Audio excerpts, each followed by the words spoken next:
Soups ஒரு வழியாக spider Nair series release ஆயிடுச்சு. நம்ம அதை பார்த்து முடிச்சாச்சு. இது பார்க்கறதுக்கு 2 நாள் ஆயிட்டு வேறு கொஞ்சம் பிஸியாக இருந்தேன்.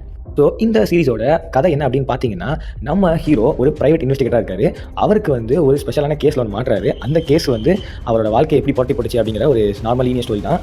ஸோ இந்த சீரிஸோட பாசிட்டிவ்னு பார்த்தீங்கன்னா, உண்மையாகவே தரமான மேக்கிங்க. எனக்கு பர்சனலாக இந்த சீரிஸ் பார்க்கும்போது தான் டோபி மெகுயர் நடிச்ச அந்த ஸ்பைடர்மேன் படங்கள் பார்த்து அந்த ஃபீல் கிடச்சிச்சு. ஏன்னா வந்து நிறைய சிஜி எல்லாம் ப்ராக்டிகல் எஃபெக்ட்ஸ் பண்ணியிருப்பாங்கல்ல. ஸோ அந்த மாதிரி இதுலேயும் அந்த மாதிரி பண்ணியிருக்காங்க. ஸ்பைடர்மேனை வச்சு கொஞ்சம் செட்டிலாக ப்ளே பண்ணியிருக்காங்க அப்படின்னு சொல்லலாம். ரொம்ப அது பார்க்க யூனிக்காகவும் நல்லாவே இருந்துச்சு அது.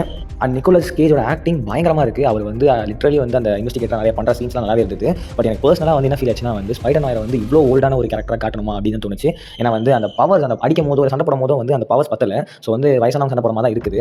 இது தவிர எனக்கு பெரிய நெகட்டிவ்ஸ் அப்படி எதுவுமே படலை. எனக்கு வந்து 8 எபிசோடுமே ரொம்ப சுவாரஸ்யமாக போச்சு. Black and white and colour ரெண்டுலேயுமே இருக்குது. பிளாக் அண்ட் ஒயிட்டில் பார்த்தீங்கன்னா உங்களுக்கு ஒரு ஏஸ்தட்டிக் ஃபீல் கொடுக்கும். பட் நான் ஆக்சுவலி வந்து கலர் தான் பார்த்தேன். ஏன்னா வந்து ஏதாவது டீட்டெயில்ஸ்லாம் இருக்கா அப்படின்னு செக் பண்ணுறதுக்கு. ஆனால் வந்து நீங்கள் பிளாக் அண்ட் ஒயிட் ட்ரை பண்ணி பாருங்கள். நான் கொஞ்சம் எபிசோட் பார்த்தேன். கொஞ்சம் ஏஸ்தட்டிக்காகவே இருக்கும். உண்மையாகவே ஒரு தரமான சீரிஸ் அமேசான் பிரைமில் அவைலபிளாக இருக்குது. தமிழ் டப்லையும் இருக்குது. ஸோ மறக்காம செக் பண்ணி பாருங்கள்.